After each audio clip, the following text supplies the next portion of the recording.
নমস্কার, কলকাতা টিভিতে স্বাগত। সঙ্গে রয়েছে অনন্যা। শুরু করছি বাংলাদেশ সারাদিন। প্রথমেই দেখে নেব হেডলাইন্স। 21শে ফেব্রুয়ারি প্রথম প্রহরে ভাষা শহীদের প্রতি শ্রদ্ধা জানালেন রাষ্ট্রপতি প্রধানমন্ত্রী।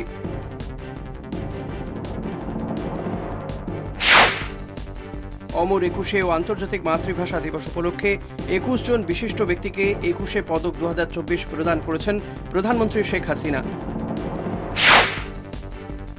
বিএনপির আন্দোলন শুধু মুখে মুখে, মাঠে এর কোনো অস্তিত্ব নেই বলে মন্তব্য আওয়ামী লীগের সাধারণ সম্পাদক ওবায়দুল কাদেরের। নির্বাচনের পর শেখ হাসিনাকে বিভিন্ন দেশের অভিনন্দন জানিয়েছেন পররাষ্ট্রমন্ত্রী ডক্টর হাসান মাহমুদ। গত 24 ঘন্টায় ঘটে গেছে বিভিন্ন ঘটনা। বাংলাদেশের সেই সমস্ত খবরের দিকে নজর রাখবো। 21শে ফেব্রুয়ারি আন্তর্জাতিক মাতৃভাষা দিবসের প্রথম প্রহরে ঢাকার কেন্দ্রীয় শহীদ মিনারে ভাষা শহীদদের প্রতি বিনম্র শ্রদ্ধা জানিয়েছে রাষ্ট্রপতি মোহাম্মদ শাহাবুদ্দিন ও প্রধানমন্ত্রী শেখ হাসিনা। দিনটিকে ঘিরে দেশব্যাপী নানা আয়োজন করা হয়েছে। 21শে প্রথম প্রহরে রাষ্ট্রপতি মোহাম্মদ শাহাবুদ্দিন প্রথমে শহীদ মিনারে পুষ্পস্তবক অর্পণ করেন। এরপরে প্রধানমন্ত্রী শেখ হাসিনা শহীদ মিনারে পুষ্পস্তবক অর্পণ করেন। রাষ্ট্রপতি ও প্রধানমন্ত্রী শ্রদ্ধা নিবেদনের পর দ্বিতীয়বার আওয়ামী লীগের দলীয় প্রধান হিসেবে নেতাকর্মী এবং মন্ত্রী পরিষদ সদস্যদের সঙ্গে নিয়ে শ্রদ্ধা জানান শেখ হাসিনা।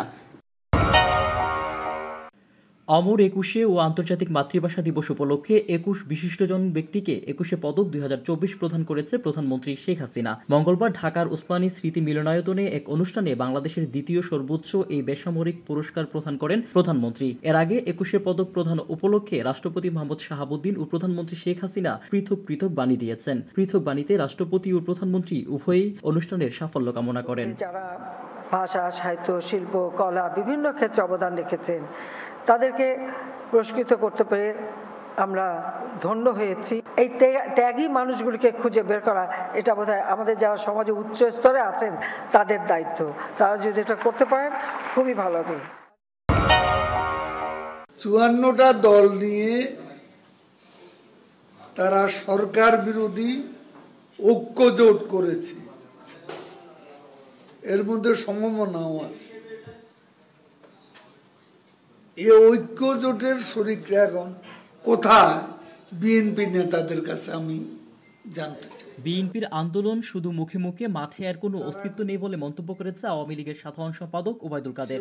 মঙ্গলবার দুপুরে ধানমন্ডিতে দলের সভাপতির কার্যালয়ে এক ব্রিফিংয়ে এসব কথা বলেন তিনি। বিএনপি নেতাদের বক্তব্যকে পাগলের প্রলাপ বলেও অভিহিত করেন আওয়ামী লীগ সাধারণ সম্পাদক। এদিকে দীর্ঘদিন কারাবাস শেষে একে একে মুক্তি পেয়েছে বিএনপির মহাসচিব মির্জা ফখরুল ইসলাম আলমগীর সহ দলটির শীর্ষ নেতারা। তাদের গ্রেফতারের বিষয়ে এ সময় আওয়ামী লীগ সাধারণ সম্পাদকের কাছে জানতে চান সাংবাদিকরা। প্রশ্ন ছিল, নির্বাচনের কারণেই কি তাদের বন্দী করা হয়েছিল কিনা।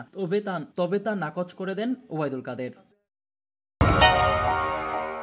নির্বাচনের পর শেখ হাসিনাকে বিভিন্ন দেশের সরকার ও রাষ্ট্রপ্রধান অভিনন্দন জানানোর ঘটনায় ষড়যন্ত্রকারীদের চেহারা ফ্যাকাশে হয়ে গেছে বলে মন্তব্য করেছেন পররাষ্ট্রমন্ত্রী ডক্টর হাসান মাহমুদ। মঙ্গলবার দুপুরে প্রেস ক্লাবে ডিইউএর বার্ষিক সম্মেলনে এ মন্তব্য করেন তিনি। বলেন, নির্বাচন ঘিরে অনেক প্রতিকূলতা ছিল। যারা নির্বাচন প্রতিহত করার চেষ্টা করেছিল তারা নির্বাচনের পর বিদেশিদের প্রতিক্রিয়ার অপেক্ষায় ছিল। কিন্তু 70টি দেশের নেতা প্রধানমন্ত্রী শেখ হাসিনাকে অভিনন্দন জানিয়েছেন। পাশাপাশি তারা বাংলাদেশ সরকারের সাথে কাজ করার কথা জানিয়েছেন। পররাষ্ট্রমন্ত্রী বলেন, আগের যে কোনো সরকারের এই সরকার বেশি শক্তিশালী। বিএনপির মহাসচিব মির্জা ফখরুল ও দলের স্থায়ী কমিটির সদস্য আমির খসরু ছাড়া পাওয়ায় তাদের অভিনন্দন জানান পররাষ্ট্রমন্ত্রী। এই অভিনন্দন জানানোর পর এবং তারা নির্বাচন বর্জন করার কারণে তারা কর্মীদের তোপের মুখে পড়েছে, কর্মীদের কাছে প্রশ্নবিদ্ধ হয়েছে। সেই প্রশ্নবিদ্ধ হওয়ার হাত থেকে নিজেদেরকে রক্ষা করার জন্য তোপের মুখে পড়ে কোনো অপ্রীতিকর অবস্থার সৃষ্টি না হয় সেজন্য এই ধরনের বক্তব্য রাখছেন। বাংলাদেশ সারাদিন আজ এই পর্যন্তই। দেখতে থাকুন কলকাতা টিভি, রাত দিন 7 দিন।